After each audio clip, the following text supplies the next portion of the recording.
क्या आपके भी जॉइंट से ऐसी ही आवाजें आती हैं? और क्या ये हड्डियां टूट रही हैं?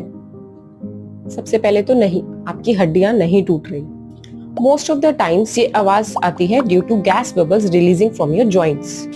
ये साउंड्स 3 तरह की हो सकती हैं। सबसे पहला गैस बबल्स की वजह से, जो कि हार्मलेस है। दूसरा रीजन हो सकता है टेंडन स्नैपिंग, जो कि नॉर्मल है जब तक पेन ना हो। तीसरा रीजन हो सकता है grinding and clicking with pain, जो कि नॉर्मल नहीं है।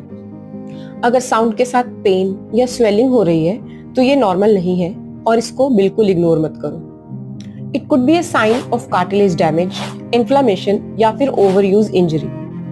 सो next time when your joints grow crack, chill करो until it hurts. Save this and share with your friends. Follow Body Basics by Poonam for और body के ज्ञान।